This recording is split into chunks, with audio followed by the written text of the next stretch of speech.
Hello students, मैं प्रशांत भागवत मेरे इस यूट्यूब चैनल पर आप सभी का स्वागत करता हूँ।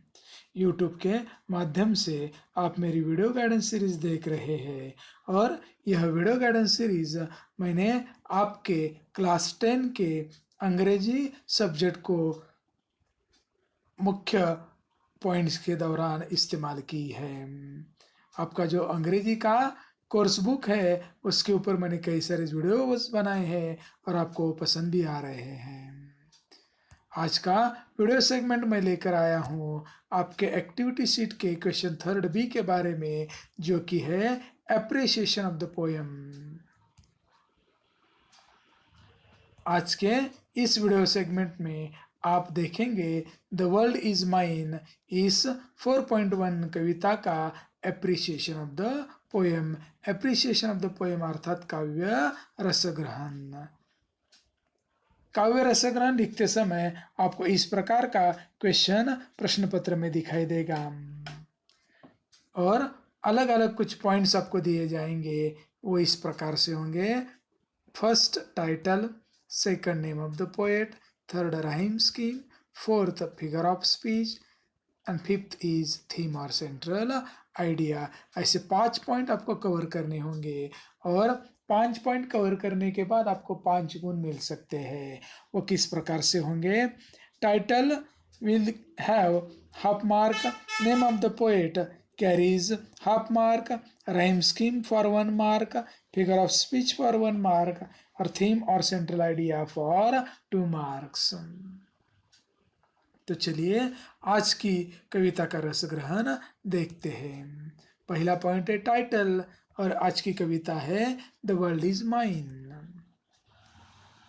दूसरा पॉइंट है नेम ऑफ द पोएट। यह कविता जॉय लवलेट क्रॉफर्ड ने लिखी हुई है। तीसरा पॉइंट है राइम स्कीम और इस कविता में जो स्टांजाज है वो अलग अलग राइम स्कीम दिखाते हैं। फर्स्ट एंड फोर्थ स्टांजा की राइम स्कीम है A B C C.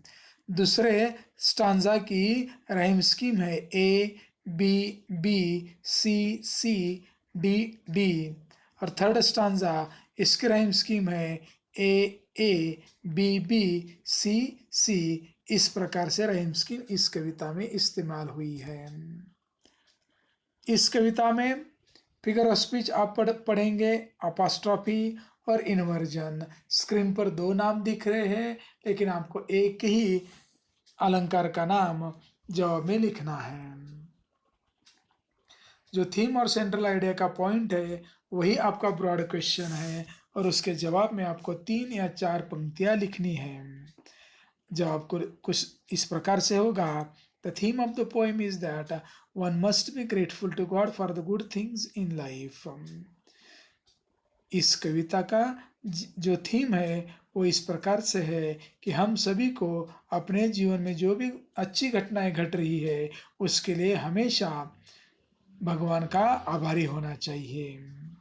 He or she should never complain about the things they lack।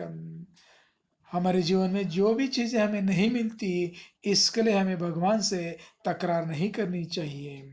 Only then we will be happy and enjoy the life। अगर हम भगवान से झगड़ा नहीं करते तभी हम आनंदी रहेंगे। It will help to cherish the things we have and we will have no reason to complain for the things we do not have। और इसी कारण से अपने पास जो भी चीज़ें होंगी उसका आनंद हमें मिलता रहेगा।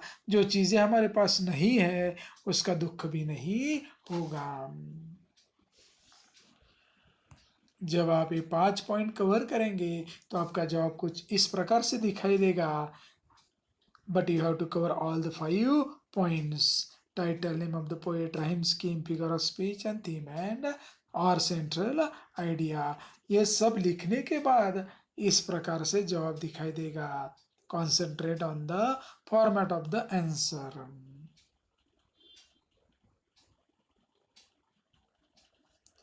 Thanks for watching the video, but I would like to ask you, if you are new to my channel, subscribe it, like the videos and press the bell icon for many more educational videos. Thank you.